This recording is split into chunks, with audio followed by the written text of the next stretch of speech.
Salut les champions, aujourd'hui on va parler d'un chef-d'œuvre. Et quand je dis chef-d'œuvre, je pense à ce genre de match. Je pense à ce genre de film avec des escaliers. Je pense à ce genre de frites nappées de cheddar et de petits oignons en mode animal style. Le chef-d'œuvre dont j'ai envie de vous parler, c'est Les Prélis de Columbine, qui sont le son et le clip que j'ai préféré en 2016 et qui ont à mon avis un niveau de saleté bien trop élevé. Vous constatez, maître? Très sale. Très sale. Columbine, c'est un collectif de reines, connu principalement pour leurs personnages parodiques, comme Lorenzo, l'empereur du sale, ou Charles Vicomte, l'empereur de la thune. Mais ici, on va parler de l'UJPK et de Faudacé, qui sont les auteurs de ce son. D'ailleurs, si vous avez vu ce clip, vous avez peut-être remarqué que l'UJPK s'habille en noir et en rouge, et que Foda s'habille tout en noir, avec des pointes rouges sur ses chaussures ou sur sa coque de téléphone. Tout comme Larry, alias Lorenzo, qui nous sort de belles chaussettes rouges, en mode François Fillon. Alors pourquoi le rouge et le noir? Ne quittez pas. Nous allons vous donner la réponse. Ne quittez pas. Alors si vous avez pensé à Le Rouge et le Noir, le roman de Stendhal, il est pas trop tard pour vous inscrire en fac de lettres. Si vous avez pensé à En Rouge et Noir de Jeanne Masse, vous faites partie des 2% de plus de 55 ans de la MIF du règlement. Merci d'être là, je vous kiffe. Si vous avez pensé aux couleurs du Stade Rennais, c'est pas con. Mais c'est pas ça. En fait, ce sont tout simplement les deux couleurs qui synthétisent le mieux ce qu'ils ont voulu exprimer dans ce son. Et je vais vous montrer pourquoi dans le 4e épisode du règlement. Ceux qui respectent le règlement ne les respectent pas correctement.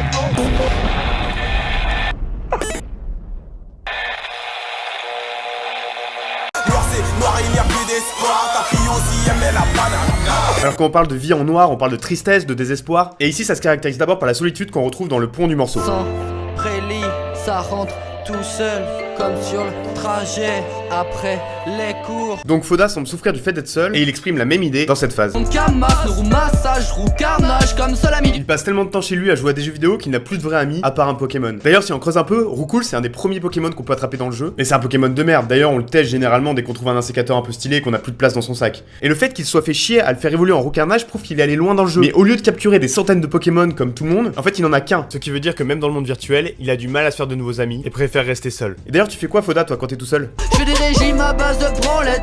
Ah, je vois. En fait, la branlette, c'est le symbole de la solitude et c'est aussi le symbole de l'ennui. Et l'ennui, c'est un thème récurrent chez Faudacé. Il en parle notamment dans le son Retour IRL de leur premier album. Ennui dans la vie, j'en ai plus rien à foutre. Pourquoi je passe mon temps à geeker, à mater du foot? Et ce qui est fort ici, c'est que le beat lui-même des Prélis illustre cette idée d'ennui. Dans la plupart des sons, après 10-20 secondes d'intro, le beat kick et le son part.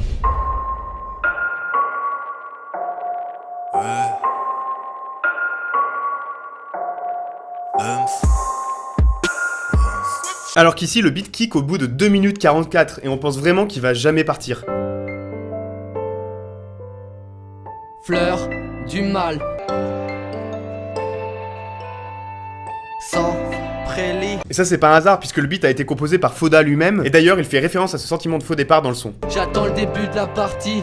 Elle n'est jamais partie. Jamais partie, jamais partie, jamais partie, jamais partie. Et évidemment, le son lui-même s'appelle Les Prélis parce que c'est juste un préliminaire géant. Et ça, c'est quand même assez bien trouvé. Donc pour résumer, on est face à la solitude et à l'ennui extrême, et du coup, on est plus très loin du décès. Et d'ailleurs, Columbine illustre ici avec le champ lexical de la mort. Gracias pour la muerte. Je me pends avec mes cordes vocales. C'est juste un rêve dans lequel tu crèves. Autant de gaz dans le garage sous. Cette dernière phase a un double sens puisque le dioxyde de soufre est un gaz mortel, si je me trompe pas. Goddamn right. Donc Columbine exprime un quotidien sombre marqué par des idées noires. Mais au lieu de se refermer sur soi et de l'accepter, ils vont rentrer dans le vif du sujet et ça va se passer avec la couleur rouge. Ce genre de rouge satanique, ma mère. Bon, satanique, je sais pas, mais en tout cas, la couleur rouge est omniprésente dans ce son. Écoutez en particulier attentivement le refrain de l'UJPK. Collier de fleurs du mal, joie rouge comme le bout de ma lame, bouillant comme la lave, j'entends résonner la lave. Alors je vous propose qu'on analyse morceau par morceau ce refrain, en commençant par le collier de fleurs du mal. Hiro, au fond de la classe là-bas, est-ce que tu pourrais nous donner la couleur de ces fleurs? Columbine, le mal est fait de rose et violet. J'ai chopé cette phase dans Fleurs du mal, qui le sont juste avant les prélis, dans l'album Clubbing for Columbine. Alors là, vous allez me dire, ouais, ta démonstration est toute pétée, le rose et le violet, c'est pas exactement du rouge. En fait, c'est parce que le rose et le violet font référence à un très célèbre poème anglais du 18e siècle. La rose est rouge, et la violette est bleue. Du coup, c'est bien de la couleur rouge dont on parle ici.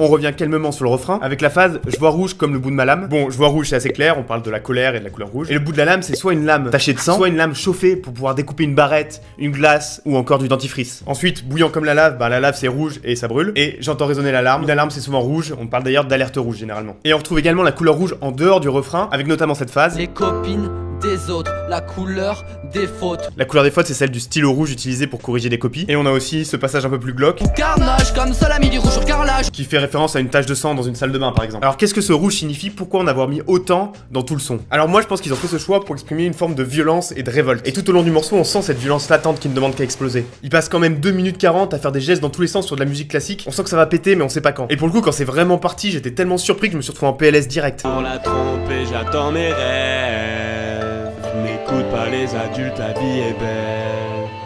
j'ai craqué tous les logiciels de son.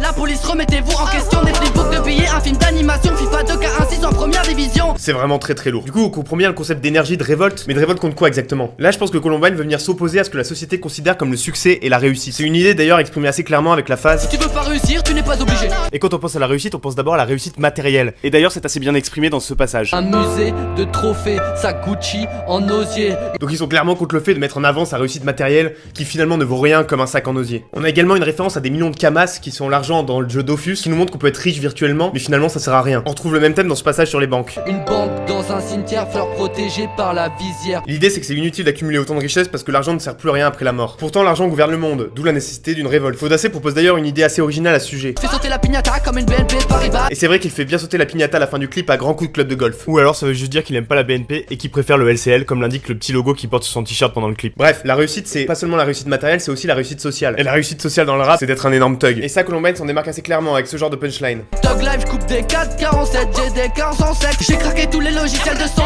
La police remettez-vous en question. C'est un peu la même idée que dans le son Gangsta de Big Flo et Oli, mais avec des lyrics plus marrants. Donc on comprend qu'ils ne cherchent pas à paraître ce qu'ils ne sont pas pour atteindre une sorte de statut social qui serait totalement faux. Évidemment, il y a une sorte de contradiction pour eux, puisqu'ils veulent à la fois s'opposer à tous les modèles de réussite et réussir dans le rap. Mais je trouve que justement, grâce à ce son, ils montrent qu'ils ont le recul nécessaire et qu'ils se prennent pas trop au sérieux. D'ailleurs, ils vont saccager leur propre chef-d'œuvre avec une bonne phase de teubé à la fin. Ça suce pas mal. Ça suce pas mal. Fais mal la taille de la bite, si tu sais où j'habite, bite. Ça c'était vraiment bien teubé. Columbine nous montre en tout cas par l'exemple qu'un type de réussite est possible, mais pas forcément celui qui est mis en avant par la société. Autre élément intéressant dans le clip, c'est le décor de plage, qui rappelle celui de la scène finale des 400 coups, un vieux film des années 50. Dans cette scène, le gamin à problème s'évade enfin du centre de correction dans lequel il est enfermé et court sur la plage, enfin libre. Il a donc de la place pour l'espoir, et cet espoir est catégorisé par un oiseau. Un oiseau sans plume annonce la paix. On peut penser que cet oiseau qui apporte la paix est une colombe, et d'ailleurs Columbine c'est la contraction de colombe et du numéro INE, qui est le numéro d'identification nationale des étudiants. Goddamn right. Bref, et cette colombe c'est aussi le symbole de la liberté et de l'amour. Ça nous donne peut-être une idée sur ce que Luigi et Foda cherchent à mettre en avant. Et en penchant un peu plus sur les paroles, j'ai l'impression que ce qui est important pour eux, c'est avant tout la nature. Par exemple, dans cette phrase, La tour Eiffel est petite depuis les fraîches. on a l'idée que toutes les réalisations humaines sont dérisoires par rapport à la grandeur de la nature. Et ils aimeraient donc revenir rapidement vers quelque chose de plus naturel, en mode go fast dans la forêt. Go fast dans la forêt, je veux être le premier à voir Totoro. Totoro, c'est l'esprit légendaire de la forêt imaginé par Miyazaki, et c'est pas la seule référence assez enfantine utilisée par Columbine dans ce son. Quand j'évoquais la nature, en fait, je parlais aussi de nature humaine. Et eux, en quelque sorte, ils veulent rester enfants, ils veulent laisser la place à l'imagination. Et Luigi le dit d'ailleurs clairement dans le refrain. Écoute pas les adultes, la vie est belle. Donc c'est important de garder ses yeux d'enfant pour apprécier la beauté de la vie. Et ça, il le montre dans un de mes passages préférés du son, celui sur le Petit Prince, qui est un autre récit enfantin. Le petit prince emballe avec des dessins. Dans le conte de Saint-Exupéry, le Petit Prince souhaite qu'on lui dessine un mouton, mais n'est jamais satisfait du résultat. Du coup, le pilote va finir par lui dessiner une vieille teau-bois dans laquelle se trouve le mouton, et c'est ce qui finalement va lui convenir, puisque ça va venir provoquer l'imagination du Petit Prince, ce qui est en fait ce qu'il recherchait. Donc l'imagination a en réalité un pouvoir sans limite, qui peut à la fois créer et détruire, comme le montre cette punchline. Je souffle sur des bougies infinies, mais je m'en fous, j'ai les poumons du grand méchant loup. Le loup, donc autre figure imaginaire et enfantine qui peut détruire des maisons entières avec son souffle.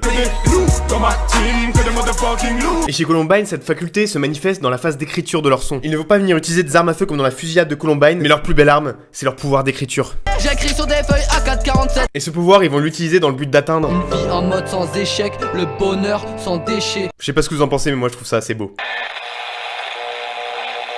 Bon, je pense que vous l'avez compris, je kiffe ce son. D'abord parce qu'il y a des textes très profonds, il m'a fallu 1000 écoutes pour tout cerner. Et ça, c'est une grosse preuve de maturité de la part de Columbine. Et aussi parce qu'ils ont un style à la fois poussé et personnel, original dans le message, mais sans se prendre au sérieux pour autant. Du coup, les playlists sortent clairement du lot, c'est clairement du très lourd. Et je l'ai beaucoup plus kiffé ce son-là que la plupart des autres sons de leur premier album, que je trouve un peu trop électro et moins recherché, avec parfois une petite tendance rap lycéen à la PZK, plutôt pop lycéenne que rap lycéen d'ailleurs. Mais je suis assez confiant pour la suite, notamment il y a un gros album qui arrive. Ils l'ont annoncé sur Facebook et d'ailleurs le post était signé par Fodace et l'UJPK. Donc c'est peut-être eux deux qui vont reprendre la direction artistique du projet, ce qui est pas plus mal vu que les playlists c'est un énorme son, même si j'aime beaucoup ce que fait Hiro par exemple. D'ailleurs j'aimerais bien savoir ce que vous pensez de ça et du projet Columbine en général, donc lâchez la sauce dans les commentaires. Aussi vous avez été nombreux à me demander des playlists, donc je vais essayer d'en faire de temps en temps. Voici la première que vous pourrez écouter au goûter, posée avec une petite tartine de Nutella. Je vous la pose sur ma chaîne, le lien est dans la description.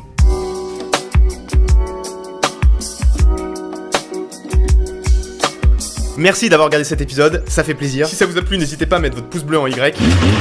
Soit comme Scales, soit comme Mikov si vous êtes un peu plus chaud. Armée de pouces bleus. Aussi, la MIF a doublé de taille depuis le dernier épisode. Merci les gars, vous avez fait tourner ça fort. On est plus de 40 000.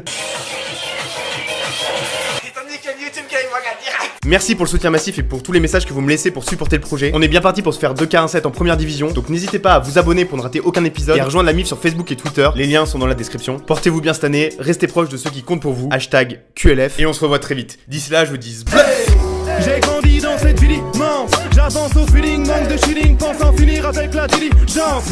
Je revois ces dernières années. On a fait nos preuves d'intelligence, nos cœurs ont parlé.